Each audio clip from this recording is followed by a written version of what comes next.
राज्यातनं भोंदू खरातला आज कोर्टामध्ये हजर केलं जाणार आहे। खरातची आज पोलीस कोठडी संपतेय, त्यामुळे आज पुन्हा त्याला कोर्टात हजर केलं जाईल। एसआयटी आज पुन्हा भोंदू खरातची पोलीस कोठडी वाढवून मागण्याची शक्यता आहे। रात्री उशिरा भोंदू खरातच्या मुलाला देखील अटक झाली आहे, तर भोंदू खरातची पत्नी कल्पना खरात फरार आहे। तर अशोक खरातचा मुलगा हर्षवर्धन खरातला पोलिसांनी ताब्यात घेतलं। अशोक खरातच्या नाशकातील घरातनं मुलाला पोलिसांनी ताब्यात घेतलं। पोलिसांनी खरातच्या मुलाला महाराष्ट्र पोलीस अकादमीमध्ये आणलं, तर अशोक खरातची पत्नी कल्पना खरात मात्र फरार असून शोध सुरू आहे। ही दोन दृश्य आपण बघतोय। अशोक खरातची चौकशी सुरू असलेल्या ठिकाणी त्याच्या मुलाला देखील नेण्यात आलं। त्याच्या घरातून हर्षवर्धन खरात हा भोंदू खरातचा मुलगा, त्याला पोलिसांनी ताब्यात घेतलंय।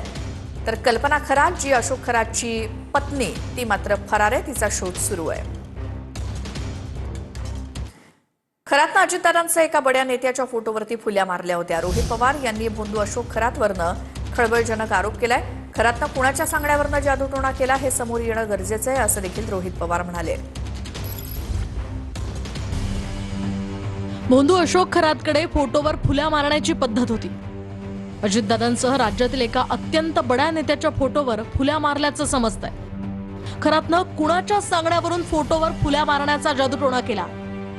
ज्यांच्या सांगण्यावरून जादूटोणा केला त्यांचा हेतू काय होता हे समोर येणं गरजेचं आहे। हे प्रकरण जेवढं भयावह आहे तेवढंच महाराष्ट्राच्या भविष्याला सुद्धा घातक। भोंदू बाबाच्या माध्यमातून जादूटोणा करणाऱ्या अंधभक्तांचे खरे चेहरे समोर यायलाच हवेत।